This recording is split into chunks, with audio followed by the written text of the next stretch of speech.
Hi, everyone, and thank you for being here. It is Wednesday. It is the 15th day of January as well. I say that painfully as such because that means we're already more or less halfway through this first month of 2020 already. And as such, it being Wednesday, it's also time to talk about what's coming out in tomorrow's edition of the Sagersville Independent write-up and inspection, if you will, of the most recent set of audits from the Montgomery County Sheriff's Department released by State Auditor Mark Harmon, and a few other things. I'll enlighten you on what's coming out in tomorrow's paper in more detail in just a few moments. I want to say a special thanks to one of our special viewers out there because he's always here for us. I was talking to Eddie Adams last night at the ball game. Also, highlights coming in just a few moments, and he was telling me his dad James is always watching your news today, and we can't tell you, and as well as all the other viewers out there, how privileged we are to have you with us each and every weeknight. I wish to thank you sincerely from the bottom of our hearts. With that said, tonight's headlines will include going on a fire that completely destroyed a recovery center location in Paintsville this morning. It's believed to be arson, possibly. Two arrests, one particularly odd in nature in regards to not just what was taken, but what he was doing with that and perhaps how he was apprehended. The Johnson County Fiscal Court was the latest area county to take up becoming a Second Amendment sanctuary community, boys basketball highlights, and much more. Before we get any further into tonight's program, it's getting worse, and I'm talking about the flu, and in fact, flu cases are continuing to actually rise a little quicker. They're starting to spike rather abruptly, and as such, for the flu and for flu-like illnesses, a lot of strep going out there, as I personally am aware of. Not directly, but indirectly with friends and close family. It is starting to get to be a serious situation, as is customary for the middle of January, but school systems are already starting to get hit hard. Lawrence County had, I think, less than, I'm not mistaken, under 60% of an attendance level yesterday. They've called off classes. Wolf and Owsley also calling off for flu or flu-like illnesses, and I expect other school systems will also be following along those lines over the course of the rest of the winter and flu season. Just to let you know, wash those hands, the single best defense any of us have, as well as getting a flu shot, of course, for practically anyone and everyone. The Paintsville Recovery Center was destroyed by fire this morning. Fire broke out sometime after 3 o'clock, and as I understand, West Van Leer Fire Chief Ronnie Robinson actually was the one that discovered the blaze while on his way to work. That fire was said to have started on the back porch or deck of the facility, and the coordinator of the recovery center in Paintsville says that it appears to be suspicious in nature, as she tells us in this phone interview from just a few moments ago. When we got there this morning, it was pretty much engulfed in the fire, and it spread throughout the day, to the whole building. We don't have any idea of how it might got started. It is suspicious. We will be relocating once we find another building, and today we wanted to reassure all of our patients that will be happening. We gave them the option to go to Hazard or Jackson Clinic. If they have any questions whatsoever, to call the Jackson Clinic. Today we did call medication in for the patients that needed it today, and we will do that as we go. We will just play it by ear and see how soon it'll be before we have another location. Everyone's devastated. We're like a family there, and our patients have become family. And we want only the best for our patients, and we do have some really good patients. They follow the guidelines and protocol, and they're doing really well. The Recovery Center has 8 clinics in the eastern Kentucky area, and they have a phone number for any clients out there who need more information, and it is 666-8404. 666-8404. We'll keep you up to date on the investigation. A couple of thefts also coming out of Johnson County tonight. A couple of arrests were actually as well related to theft. One in which a woman was caught with a room full of stolen items. The person that police were actually looking for is still yet to be found, I believe.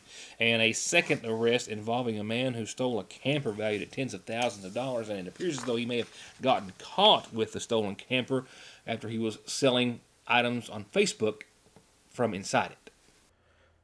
In the case of 37-year-old Janie Castle Young of Hager Hill, she was arrested by officers with the Johnson County Sheriff's Department, Deputy Castle, and charged with theft by unlawful taking over $500 but under the $10,000 mark, and possession of marijuana and possession of drug paraphernalia after the deputy made entry into a residence in Johnson County in Hager Hill at 743 Industrial Park to execute a warrant of arrest. While searching that house for the subject, he discovered a room, as he describes, a room full of stolen goods and merchandise that was actually related to the warrant that he was there to execute.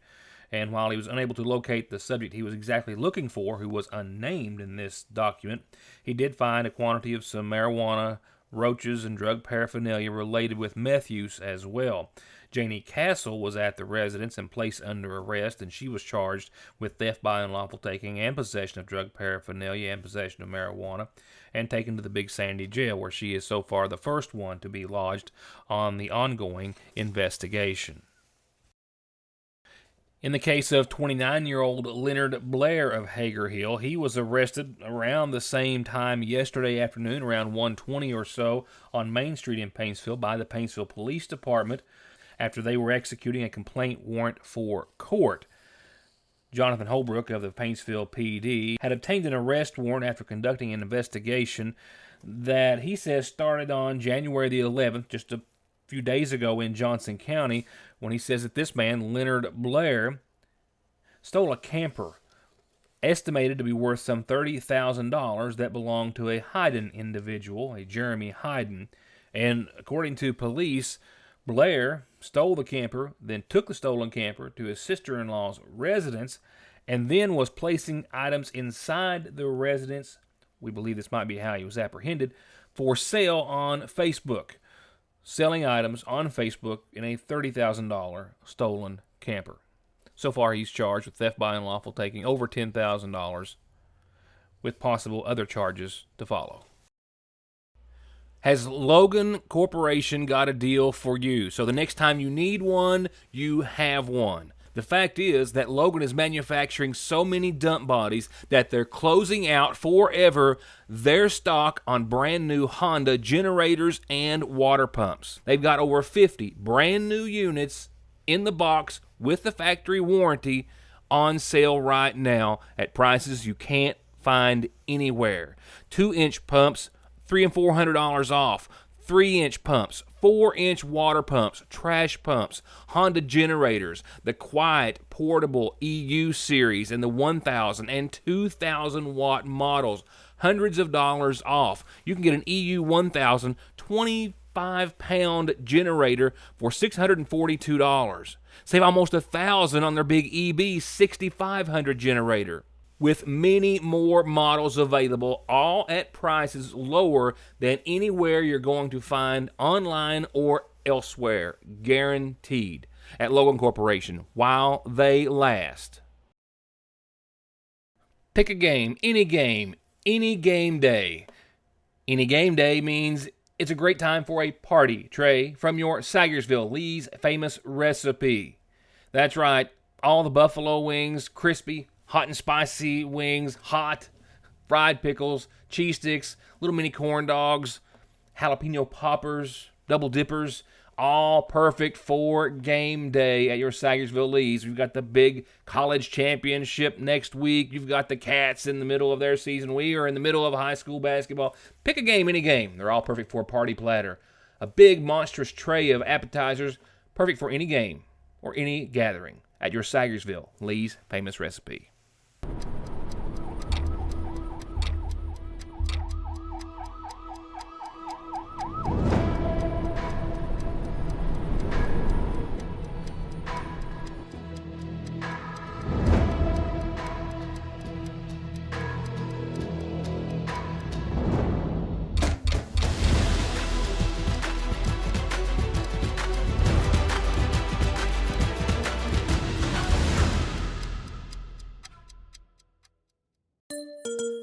Appalachian Wireless wants to know if you're tired of settling for a phone you didn't really want because it was more about the cost of the device rather than the phone you really wanted.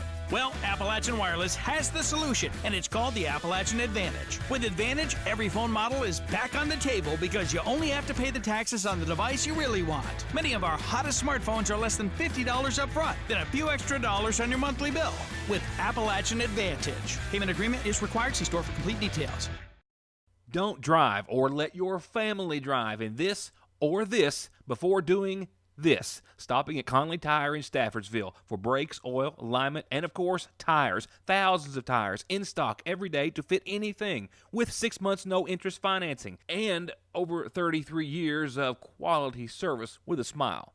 Conley Tire in Staffordsville. It can be one of the hardest parts of being a parent. You can beg them, bribe them, hold them down and try to force them, and sometimes you still can't get them to take their medicine. Well, problem solved at Parkway Pharmacy with Flavor X. Let your kids customize their medicine with some of the best flavors that really do taste great, and it's totally free with your child's prescription at Parkway Pharmacy. So stop the suffering, theirs and yours, for free, and get your Flavor X flavored medicines at Parkway Pharmacy in Salyersville. It's Wednesday. That means it's press day, and that means it's publication day tomorrow for the next edition of the Salyersville Independent. Just a few of the things that you'll only find there. There will be an in-depth article on the most recent release of Sheriff's Department audits from McGoffin County, I believe, for year 2017. I believe those are the last to be issued by the state auditor's office. More on 3 people arrested after a police chase. The Morehead State University Dean's List, a lot of familiar names that you should recognize on there.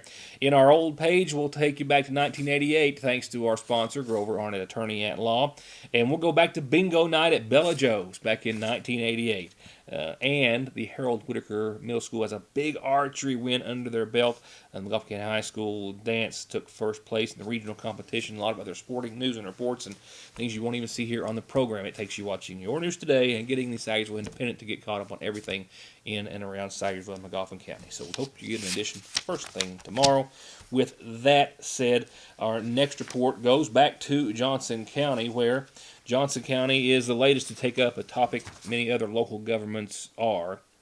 With unanimous support of the Johnson County Fiscal Court, Johnson County Judge Executive Mark McKenzie discussed and they passed a resolution declaring Johnson County as a Second Amendment sanctuary, adding Johnson County to a growing list of Kentucky counties doing so. Let me also say this, that this is a consideration of a resolution that shows the support of the Johnson County Fiscal Court for the Second Amendment of our nation's Constitution. It's that simple. That's what this resolution does. It shows support for the Second Amendment of our Constitution. Amen. A resolution shows support for a particular issue, but understand it does not create nor does it amend existing laws. Okay? It will show support, if it passes, it will show support for a particular issue, this being obviously the Second Amendment. A resolution is not an ordinance, nor is it law. Okay? Counties are subject to state and federal laws just like anybody else. KRS, which is Kentucky Revised Statute 65.870, states that no existing or future county can take part in passing regulation as it relates to manufacturing, sale, purchase, transfer, ownership, possession of firearms, components of ammunition, components of firearms, those type of things. So the state law does not allow a body like a county fiscal court to obviously pass a law that would in any way be in conflict with state law. We're subject to state law and federal law.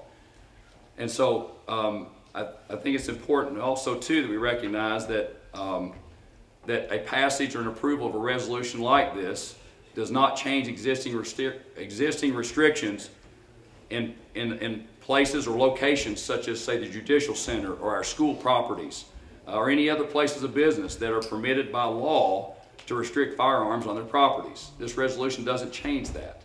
So the orders that are in place for the Judicial Center, those orders stand. This does not change that right for that facility or for our schools. So they still have that right under law to do so. So our consideration of this resolution tonight does not change that in any way. Again, that's a law, and that is a law that they are granted permission to do so. That's beyond above county level regulation or legislative action. Judge McKenzie continued with the reading of the resolution, which was passed by the Johnson County Fiscal Court, a resolution similar to the one just passed here in Magoffin and other counties throughout the Commonwealth. And in doing so, he also said how the court greatly appreciated and valued all of the community support on this issue and invited everyone in the courtroom back for monthly meetings for their continued support for future county business as well. Up next, tonight's calendar, and it starts off the best way we know how. I've been asked, and always consider it a privilege, to start off the community calendar with a birthday, and this one says, Happy 68th birthday today to Robert Holliday, from your loving wife Sharon, devoted son Travis, and ever so grateful grandchildren Cody and Madison. Happy 68th birthday today to Robert Holliday. Happy birthday to you.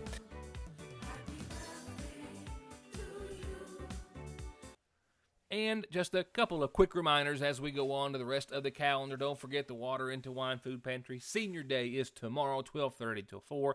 And the commodity days will be the rest of this month on Wednesdays. After today, you've got two more on the 22nd and the 19th, the next 2 weeks. If you have any questions, call him at Water Into Wine over at the Lakefront Church of God at 244-4818. The other reminder is, as I say every night, if you want someone to know what you have going on or about a birthday or anniversary, tell me, and we'll tell everyone about it. Lastly, this Wednesday, services have now been set for 78-year-old Anna Sue Holderby Vanover of Brownsville, Texas, formerly of Sagersville, who passed away on Sunday. Survived by daughters Mary Ann Johnson, Karen Sue Ossett, and Emma Faye Blackman. Funeral services for Anna Sue Vanover are going to be held here in Sagersville this weekend on Saturday at 11 in the morning from the Sagersville Funeral Home Chapel. The family welcomes friends for visitations Friday afternoon after 3 and prior to Saturday's services. They also say that contributions can be made to the Memorial Fund for Anna Sue Vanover at the Sagersville Funeral Home. SSI and disability cases are harder to win these days. You need all the help you can get. If the government has turned you down, I will not. Many factors are considered when a claim is being processed, like your age, education, physical, and mental disabling conditions. When it comes time to winning your disability case, you should not face a federal judge alone. You need an attorney who is experienced, determined, hardworking, knowledgeable, and dedicated to helping you win benefits that you deserve. If you need help with your SSI or disability case, call me, Donald Wayne McFarland, and let me go to work for you. From brakes, exhaust, suspension, fluid changes, to expert collision and auto body, to turning your 4x4 or diesel from mild to wild, get real auto maintenance, paint, and repair at Black Smoke Performance in Dixie of Sagersville. 349-8785. Just like Christmas, the after Christmas sale at Fraser's Prater Drugs seasonal shop only comes once a year, and it's on right now. And man, is it on. 50% off everything Christmas. All Christmas, half off at Fraser's Prater Drug Store's seasonal shop in downtown Sagersville, where you need to be making your way to save big, save half on everything Christmas. All the gorgeous Christmas home decor, decorations, and more while it lasts at the seasonal shop in downtown Sagersville. Right now, for pennies on the dollar, a huge selection of like-new laptop computers, a fresh stock of video games, the Cadillac of dog tracking and training systems, new hunting rifles, accessories, and ammo. And they always stock, buy, sell, and pawn gold and silver coins and jewelry with a new selection just in at Parkway Gun and Pawn in Sagersville, 349 Pawn. Tomahawk Feed and Farm Supply, the region's largest inventory and lowest prices on feed for pets and livestock. And now they have Bernie, gear so warm you'll think it's summer, shirts and outerwear, overalls and more for gentlemen and ladies. And Tomahawk always has the best prices on pickup and delivery of gravel and rock that's dense grade all the way up to big class 3 and drain pipe 4 inches all the way up to 72 inches. Tomahawk Feed and Farm Supply in Sagersville at red light number 4. At Sagersville National Bank, they know your house is much more than your home. It's an investment, and for many of us, the biggest we'll ever make. And whether it's for needed repairs and maintenance, or a new addition or renovation to give you some more room and more equity, let Sagersville National Bank deal with all the financial work and worry. Real and real competitive, hometown, homegrown, home improvement loans at Sagersville National.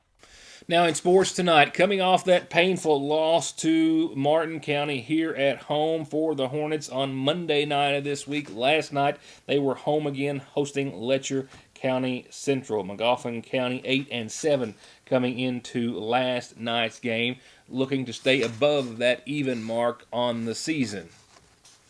We'll pick it up with Isaiah Salyer. He makes good on the 3 for a 15-10 Hornet lead in the first quarter. And the Hornets stayed 5 points ahead of Letcher Central until late in the first half, until back-to-back buckets by Letcher closed that gap and gave them the lead by 2 going into the half.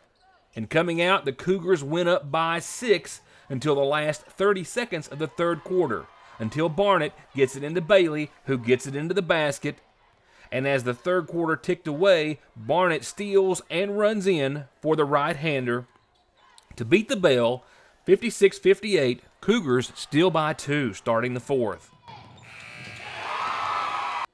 And Letcher still held on to a small lead 2 minutes into the last quarter until Grayson Whitaker takes down the 3, and Isaiah Salyer then takes the lead after a Cougar missed basket.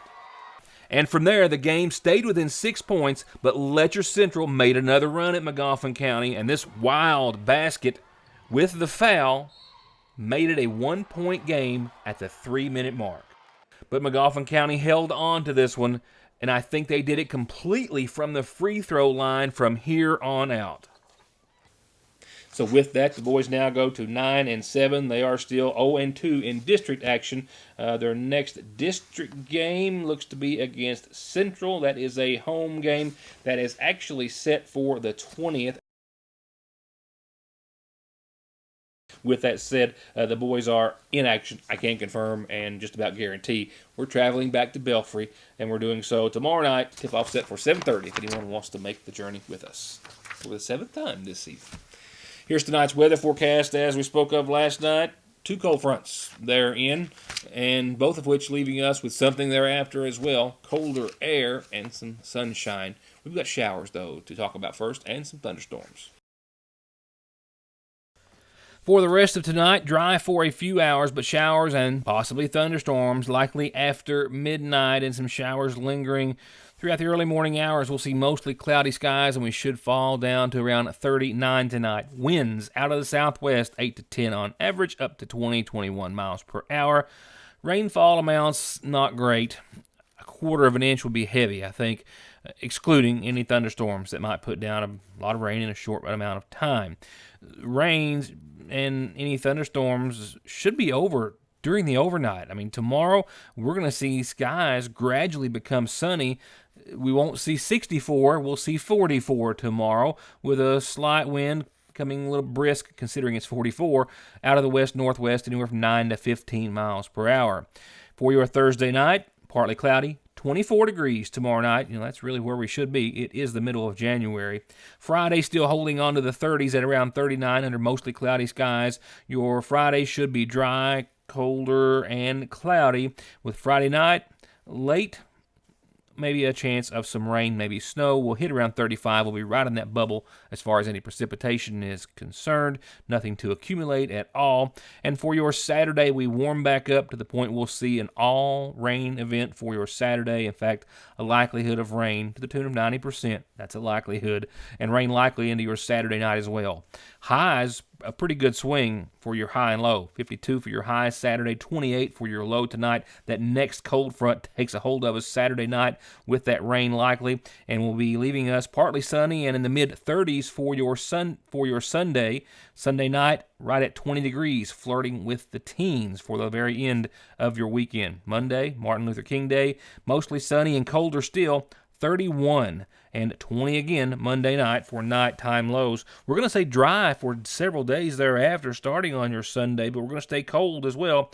Into your Tuesday, mostly sunny and 32. Wednesday, we might actually hit the 40-degree mark. You'll notice we're still sunny and dry pretty much from the latter half of your weekend all the way through at least the middle of your next week, and temperatures really pretty much closer to average than what we have been for the past several days, and that does include today.